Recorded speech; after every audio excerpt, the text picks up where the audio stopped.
how many ammonia molecules are. Okay, so 1 mole of NH3. It wants to know, A says, how many NH3 molecules? Okay. B says, how many nitrogen atoms? I guess we'll go over here, even though that seems a little bit unnatural. C says, how many hydrogen atoms? And D says, how many total? How many total atoms? Okay. Well, first off, if we have 1 mole of NH3, okay, I know that in 1 mole of NH3, there are 6.02 times 10 to the 23 NH3 molecules. All right, so that's 1 times 6.02 times 10 to the 23 is, of course, 6.02 times 10 to the 23 molecules of NH3. Okay, so if you're looking for how many NH3 molecules are in 1 mole, you just multiply it by Avogadro's number. Now, how about the number of hydrogen atoms? Well, I know that in 1 mole of NH3, okay, there are 6.02 times 10 to the 23 molecules of NH3. Now, in 1 molecule of NH3, how many nitrogen atoms are there? How many? 1. 1 nitrogen atom. Right, because you remember if you draw the Lewis dot structure of ammonia, it looks like this.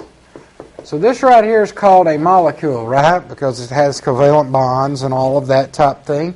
And right here there's 1 nitrogen atom in 1 molecule. But how many hydrogen atoms are there? 3. So if we're looking for the number of hydrogen atoms, what do we have to do? Multiply this by what? Okay, 1 mole of NH3. 1 mole of NH3 per 6.02 times 10 to the 23 NH3s. And then in 1 molecule of NH3, there are 3 hydrogen atoms. Okay, so 3 times 6.02 times 10 to the 23 gives me an error. Wait a minute. 3 times 6.02 times 10 to the 23. 1.806 times 10 to the 24 hydrogen atoms. Okay, and of course this right here is 1 times 1, so it is 6.02 times 10 to the 23 nitrogen atoms. Now it wants to know the number of total atoms of all kind. Well, how many total atoms have we got there? 4. So everything's the same except that. So 6.02 times 10 to the 23 times 4 would be 2.408 times 10 to the 24 total atoms. Now you guys do see which number's bigger, 1.806 times 10 to the 24 or 6.02 times 10 to the 23?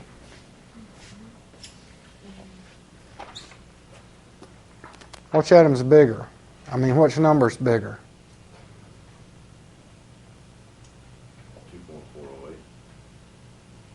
Yeah, that's true. That wasn't a choice, but that's exactly right. Between 6.0 times 10 to the 23, that one and that one's bigger, right? Because remember, with these numbers in scientific notation, you got to look at that exponent as well. Okay. All right, Brittany. How did we do? It is Brittany, right? How do we do? Good. Wonderful. Who else has got a question? Anybody else got a question? You good with chapter 7? Yes.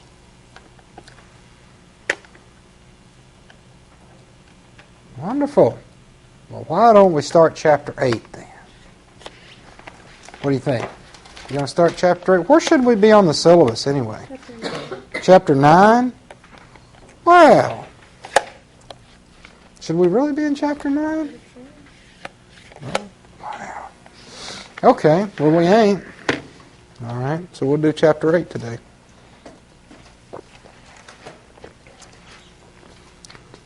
We'll pick up Chapter 9 next week. All righty. Well, what is Chapter 8 about? Well, Chapter 8 is about reactions. Now, we know that chemistry, the only way that you know something is going to react is if you actually run the reaction. All right? Now, people will call this place all the time and ask, well, what would happen if you mix these things together? Now, as a chemist, you have to develop some gut intuition about what would happen if you mix these things together. And sometimes nothing will happen, and sometimes, of course, something will happen. So in this chapter here, there are 5 reaction classes that we're going to talk about. Okay? Now, the first one, and the easiest one, I suppose, is something that's called a combustion reaction. Now, combustion means you burn it. Now, most of the time when you burn something, what do you burn it in the presence of? Oxygen, most of the time. Now, you can certainly burn something in a bromine atmosphere or a chlorine atmosphere or something like that. But most of the time when you burn something, it's in the presence of oxygen. So, for an example, if you was to take something like methane, which is CH4, and you burn that in the presence of oxygen. Okay? Now, first off, let me say a word about this. There will always be an O2 on the left-hand side of the chemical equation, and there will always be something that contains carbon and hydrogen only. Now, it does not matter how many carbon it contains or how many hydrogen it contains. Or it contains carbon, hydrogen, and oxygen only. Okay? So there can be no nitrogen here. That would change the byproducts. There would be no sulfur, no bromine, none of this drama. So you always got oxygen, and you've always got carbon and hydrogen or carbon, hydrogen, oxygen. Is everybody cool with that? And when that happens, if you burn something, you will always get CO2 and water. Period. Okay? So it doesn't matter if you burn methane, if you burn propane, if you burn octane, heptane, decane, it does not matter. If it only contains carbon and hydrogen, your byproducts will be CO2 and water. Now, let me stop for just a minute and define some terms here. First off, everything on the left-hand side of a reaction arrow is considered to be your reactants. Now, sometimes people call these reagents. But whatever, the reactants, reagents, that's what you mix together. So when you burn something, you mix together, of course, methane and oxygen. And everything on the right-hand side here is called the products. Okay? And that is what is formed. In other words, they were not there to start with, or if they were there, then it was not because of this particular reaction. All right? Now, what's about on top and the bottom of that reaction arrow? A lot of times chemists will put stuff on the top and bottom of the reaction arrow like delta. That's probably the most common. And that means for this reaction to happen, you have to heat it. So, if you go over here, you turn on the gas line, it mixes with the oxygen in the room, and there ain't nothing going to happen.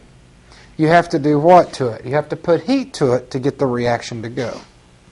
All right. Now, what are some other common symbols since I'm on the topic?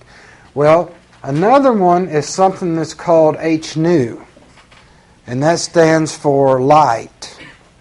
In other words, you have to have light shining on a reaction. If you take the reactions inside of